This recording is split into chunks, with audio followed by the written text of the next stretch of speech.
Welcome back to Meeravani YouTube channel. మీ doctor Sundari ప్రేక్షకులకు శుభోదయం. ఈరోజు మనం పంచాంగం చూస్తే కనుక 29 జనవరి 2025 బుధవారం. శ్రీ క్రోధీనామ సంవత్సరం, ఉత్తరాయణం, హేమంత్ ఋతువు, పుష్యమాసం, కృష్ణపక్షం, తిథి అమావాస్య.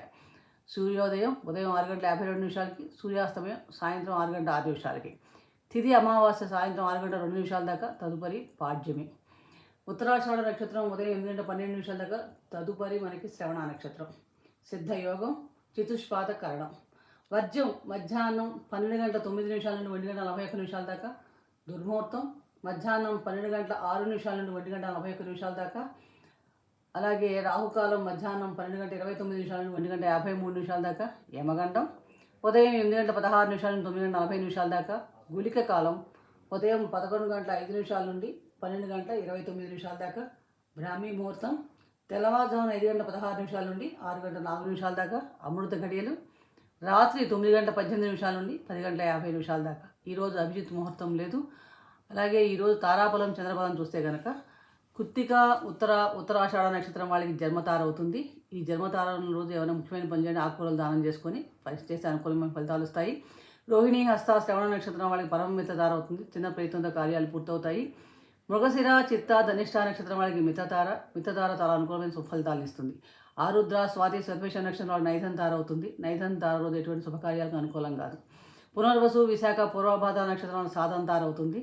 సాధన తార రోజు అన్ని కార్యాలకు కార్యసిద్ధి ఉంటుంది. పుష్యమి అనురాధ ఉత్తరాభాత నక్షత్రం వాళ్ళకి ప్రత్యేక తార అవుతుంది.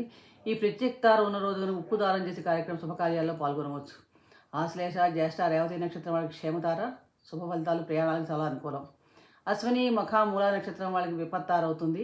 ఈ విపత్తార ఉన్నవాళ్ళు బెల్లం దానం చేసే అత్యవసర కార్యక్రమాల్లో పాల్గొనవచ్చు. భరణి పుబ్బ పూర్వాషాఢ నక్షత్రం వాళ్ళకి సంపత్తార అవుతుంది. ఈ సంపత్తార చాలా అనుకూలంగానే ఉంటుందని చెప్పవచ్చు. ఇక ఈరోజు చంద్రబలం చూస్తే కనుక మిథున రాశి వారికి అష్టమ చంద్రుడు, తులారాశి వారికి అర్ధాష్టమ చంద్రుడు, కుంభరాశి వారికి ద్వాదశ చంద్రుడు. ముఖ్యంగా కర్కాటక రాశి వారికి ఈరోజు ఘాతవారం కాబట్టి వీలైనంత వరకు నూతన గృహప్రవేశం కానీ దూర ప్రయాణం చేయడం కానీ అనుకూలం కాదు. ఈరోజు బుధవారం నాడు మనం బుధగ్రహ సంబంధమైన శ్లోక పారాయణ చేయడం చాలా అనుకూలమైన ఫలితాలను ఇస్తాయి. ప్రియంగు గులికా శ్యామం రూపేణ ప్రతిమం బుధం సౌమ్యం సౌమ్య గుణోపేతం తం బుధం ప్రణమామ్యం. ఈ స్తోత్ర పారాయణ చేయడం, విష్ణు సహస్రనామ స్తోత్ర పారాయణ చేయడం చాలా అనుకూలమైన ఫలితాలు కలుగుతాయి. ఏదైనా ముఖ్యమైన పని మీద వెళ్ళేటప్పుడు ఆకుపచ్చ రంగు దుస్తులు ధరించి వెళ్ళడం వలన కార్యానుకూలత పెరుగుతుంది. అలాగే ఈ అమావాస్య రోజు ముఖ్యంగా మనకి చొల్లంగి అమావాస్య అంటాం. ఈరోజు పితృదేవతల ఆధారంగా మనకి వాటి తర్పణాలు వదలడం, దానం చేయడం అనేది చాలా మంచి ఫలితాలు కలగజేస్తాయి.